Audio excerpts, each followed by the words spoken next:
नमस्कार। मौसम जलावास में आपका स्वागत है। बात करते हैं बीफर जो है तूफ़ान के बारे में, क्योंकि आज जो है कुछ घंटों बाद ये नारायण सरोवर के आसपास टकराने वाला है, यानी गुजरात और जो पाकिस्तान के दक्षिण पूर्वी क्षेत्र हैं वहाँ उनके बीच में टकराने वाला है। टकराते समय इसकी अधिकतम गति झोंकों के रूप में 150 से भी ऊपर जा सकती हैं। 150 से 170 किलोमीटर के बीच में। सामान्य हवाएं 120 से 140 के आसपास रहेगी,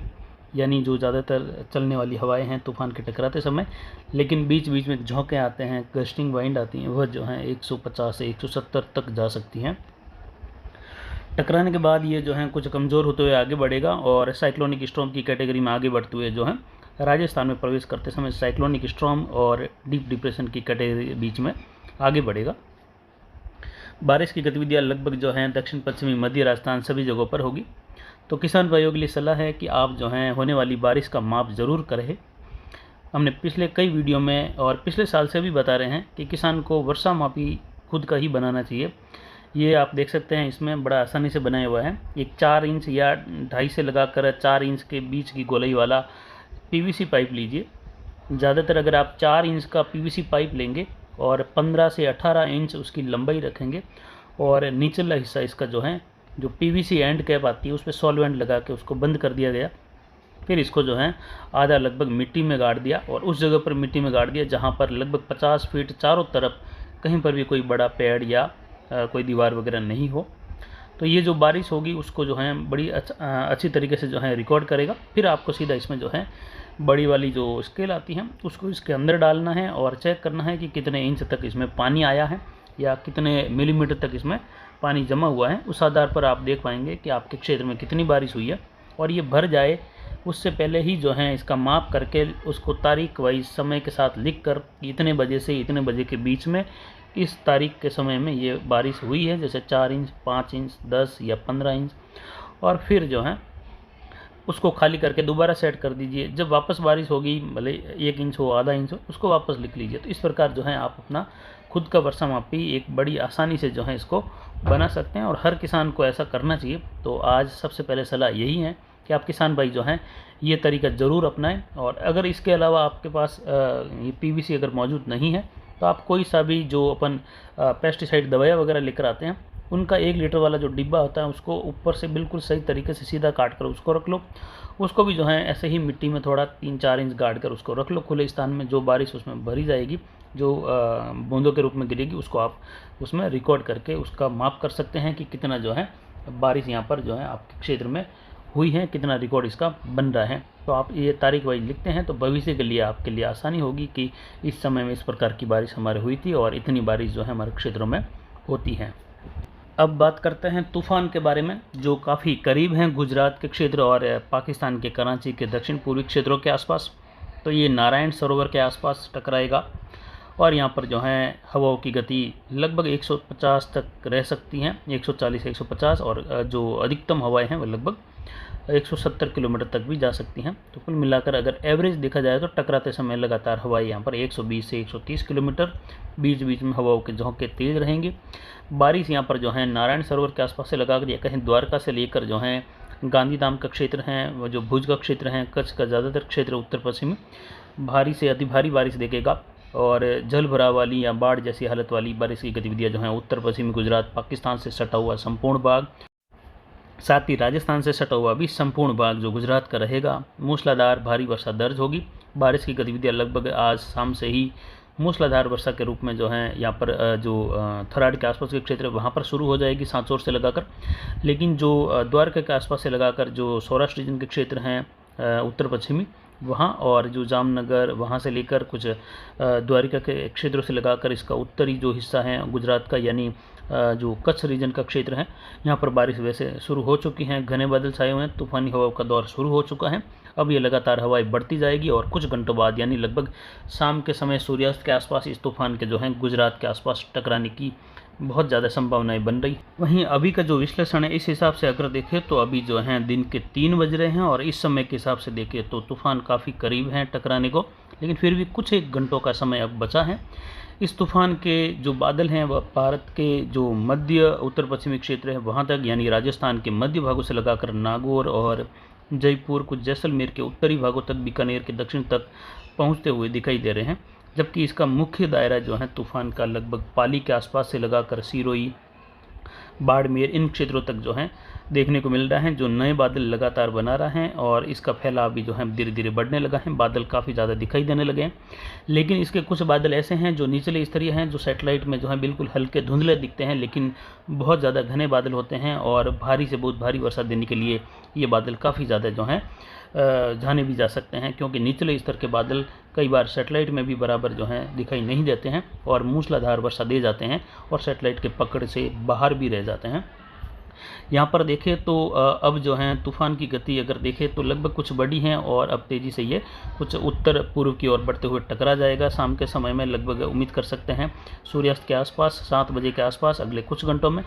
और लगभग यहाँ से अगर दूरी देखें तो लगभग अपने पाली ज़िले की दूरी यहाँ से 650-660 किलोमीटर के आसपास इस समय है। और इसका जो घेराव है वह घेराव अगर देखें तो लगभग पाली के करीब तक पहुंच चुका है। मुख्य घेराव कहे तो जालोर से लगाकर, जिसमें जालोर के सांचौर से लगाकर बारिश की गतिविधियां शुरू हो जाएगी।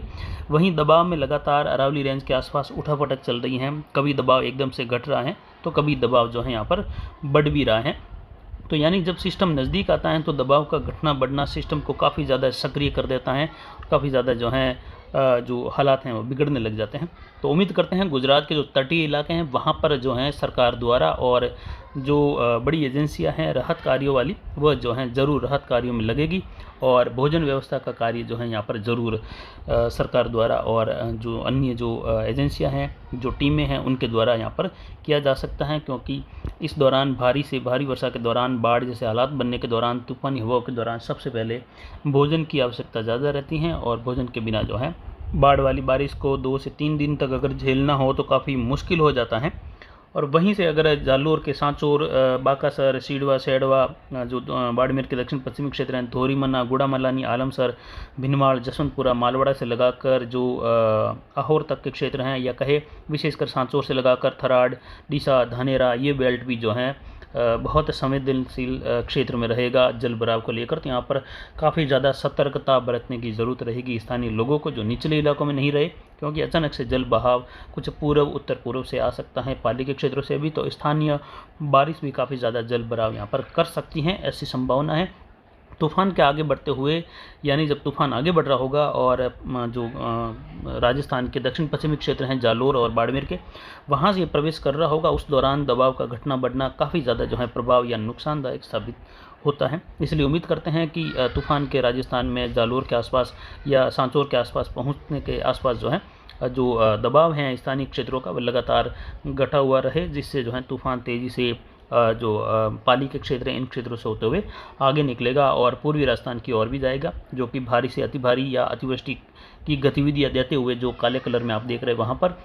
और जो दबाव की उठापटक हैं लगभग पाली के आसपास के क्षेत्रों से लगाकर जैसे जैसे यहाँ पर जो है अरावली के क्षेत्रों से, माउंट आबू के क्षेत्रों से दूर जाते हैं तो दबाव कुछ जो है हल्का बढ़ता भी है। लेकिन यहाँ पर जो है दबाव का लगातार कभी घटना, कभी कुछ समय बाद दबाव का बढ़ना, यहाँ पर अगर सिस्टम आगे बढ़ता है और दबाव जो घट रहा है वो अचानक से कुछ अगर 2 से 3 मिलीबार, 4 मिलीबार भी बढ़ जाता है, तो उस दौरान अगर तूफ़ान का जो आगे बढ़ रहा है डिप्रेशन का वगैरह, अगर उसका केंद्र का दबाव अगर देखें 985 या 986, 990 के आसपास है मान लीजिए, और उस दौरान जो है जो यहाँ का दबाव अगर बढ़ जाता है 1000 आसपास के क्षेत्रों का 1002 या 1003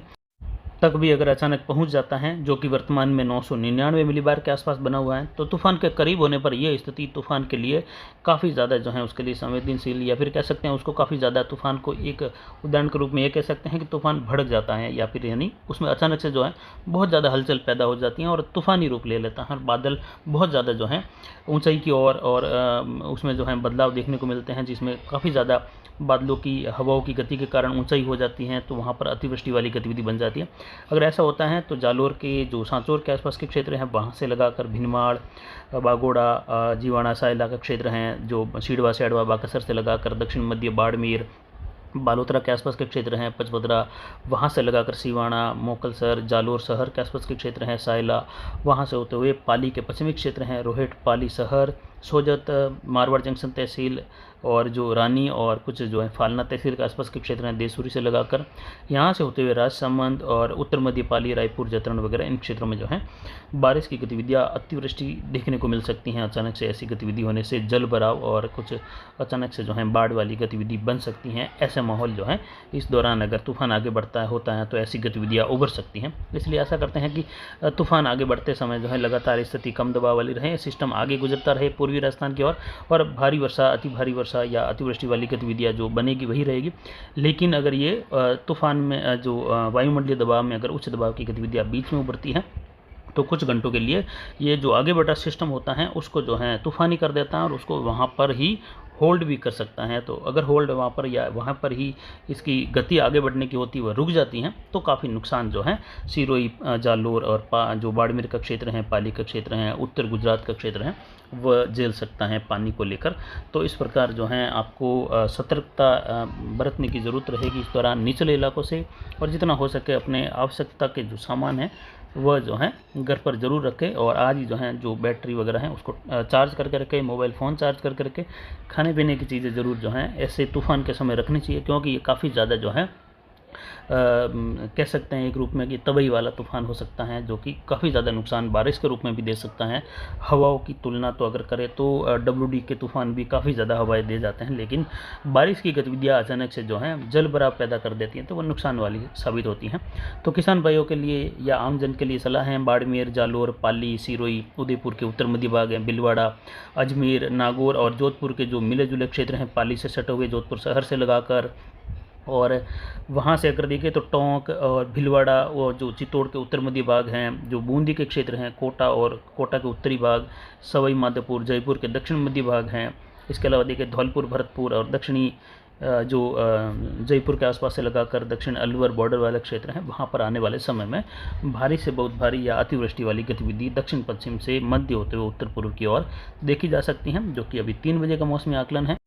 और यहाँ पर देखें तो जो तूफ़ान के बादल हैं उसको देखकर जो है ज़्यादातर लोगों का या जो डिटेल्स में जानकारी इकट्ठा करते हैं वो देखते हैं कि पहले जो तूफ़ान आए थे वो काफ़ी बड़े दिखाई दे रहे थे, लेकिन ये बहुत छोटा दिखाई दे रहा है। लेकिन ये केवल आप वही बादल देख रहे हैं जो काफ़ी ऊंचाई तक सैटेलाइट उसको कवर कर रही है, वो निचले स्तरीय बादल इसमें नहीं दिख रहे हैं, धुंधले दिख रहे हैं, लेकिन इसका फैलाव बहुत बड़ा है, राजस्थान के मध्य भागों तक पहुँच गया है। 600 किलोमीटर दूर तक इसके बादलों का फैलाव, जो मुख्य बादल हैं अब बाहरी छोर वाले वह यहाँ पर राजस्थान में बारिश की गतिविधियाँ शुरू कर चुके हैं कई जगहों पर, और जो दक्षिण पश्चिमी राजस्थान है वहाँ पर भी इसके मुख्य बादल पहुँच चुके हैं। जबकि अरब सागर के दक्षिण पश्चिम में इसका झुकाव ज़्यादा होने से बहुत लंबे क्लाउड वहाँ पर जो हैं बने हुए और निचले स्तरीय बादल काफ़ी ज़्यादा हैं। और इस तूफ़ान में वर्षा जो है बहुत ज़्यादा है, पानी बहुत ज़्यादा है, ये बारिश बहुत ज़्यादा देने की क्षमता रखेगा और काफ़ी ज़्यादा बारिश देकर जाएगा, जो कि ऐतिहासिक हो सकती हैं। और ऐतिहासिक जो है ये वर्षा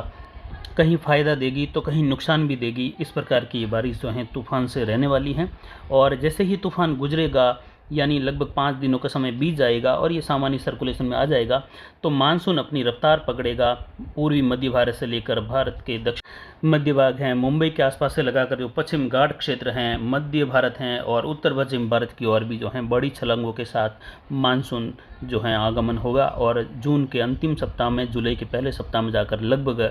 भारत के ज़्यादातर क्षेत्रों में मानसून पहुंच चुका होगा उस दौरान, या कहे लगभग हो सकता है जुलाई के पहले सप्ताह के अंतिम दिनों के आसपास जो है संपूर्ण भारत को भी कवर कर ले। ऐसी संभावनाएं 90% बन रही हैं और बारिश की गतिविधियां भी उस दौरान जो है बहुत ज़्यादा बढ़ने की संभावनाएं बढ़ रही हैं, यानी मानसून की एंट्री भी जो है ज़ोरदार होने की संभावनाएं बन रही हैं जुलाई की शुरुआत के आसपास भी, और 25 जून के बाद से लगाकर भी। तो वहीं 20 जून के बाद मानसून वैसे काफ़ी ज़्यादा सक्रिय हो जाएगा। तो फिलहाल अभी के लिए इतना ही। नमस्कार, जय हिंद, जय भारत।